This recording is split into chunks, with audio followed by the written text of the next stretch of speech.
जी नाज़रीन, डॉक्टर ताहा नज़ीर आपसे मुखातिब है, आपको अपने प्लेटफ़ॉर्म पे खुशामदीद कहता है।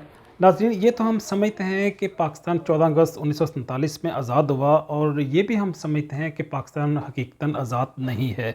इसके पीछे मिलिट्री एस्टेब्लिशमेंट है, इसके बाद सिविल एस्टेब्लिशमेंट है, सिविल ब्यूरोक्रेसी और मिलिट्री एस्टेब्लिशमेंट मिल के लोगों को आगे लाते हैं, हुकूमतें बनाते हैं, हुकूमतें बिगाड़ते हैं, फिर हमारे लीडर्स को बनाते भी हैं, आगे भी लाते हैं, उनके पीछे भी धकेल देते हैं।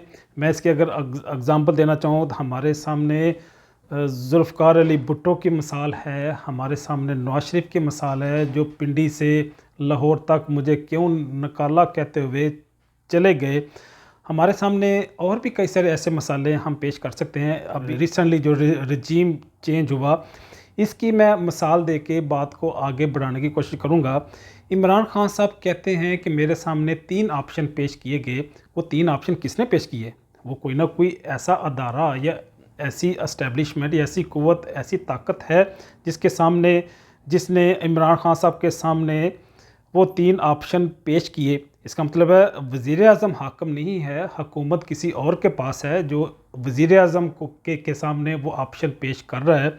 वो अदालत ने नहीं पेश किए, प्रेसिडेंट ने नहीं पेश किए, तो इसका मतलब है वो कोई तीसरी क़ुव्वत है जो इमरान खान के सामने, इमरान खान साहब के सामने, वज़ीर-ए-आज़म के सामने 3 ऑप्शन पेश कर रहा है कि आपके पास ये 3 रास्ते हैं, इन तीनों में से कोई एक ऑप्शन आप अडॉप्ट कर सकते हैं। फिर हम इसी बात को आगे बढ़ाते हैं कि पाकिस्तान में एक साइफ़र आता है, एक पैगाम आता है। डोनाल्ड लूक, जो बाइडन हुकूमत के सेक्रेटरी ऑफ स्टेट, एक पैगाम भेजते हैं। वो पैगाम किसको भेजते हैं? इमरान खान साहब कहते हैं मेरे पास वो मरासला नहीं आया, और जो प्रेसिडेंट है वो भी कहते हैं मेरे पास वो साइफ़र नहीं आया। तो साइफ़र किसके पास आया? इसका मतलब है जो साइफ़र भेजने वाला है वो भी समझता है कि पाकिस्तान के अंदर असल ताकत किसके पास है।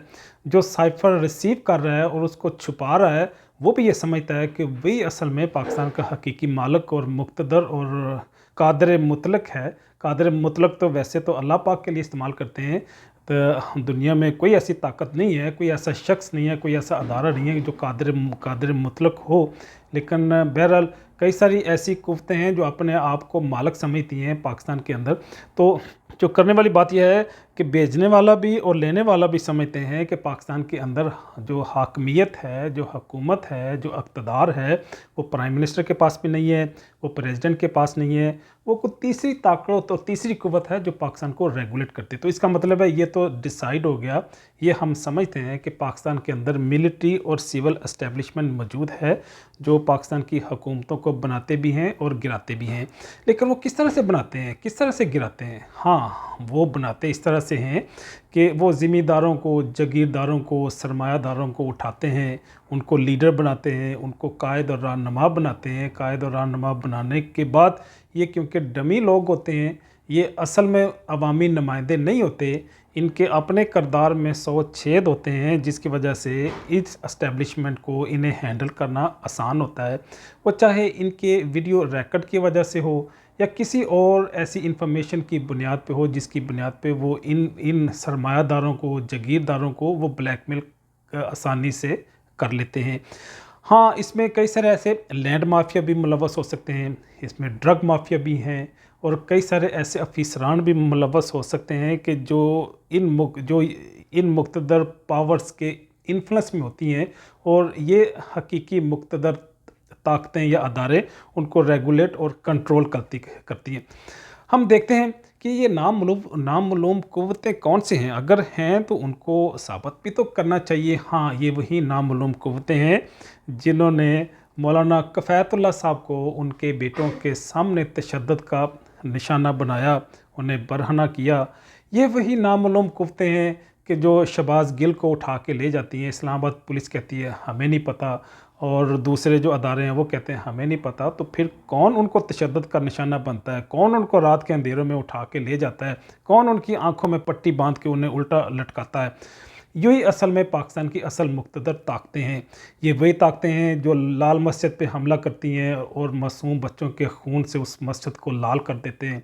ये वही ताकतें हैं मसूद जंजोआ साहब को उठा लेती हैं।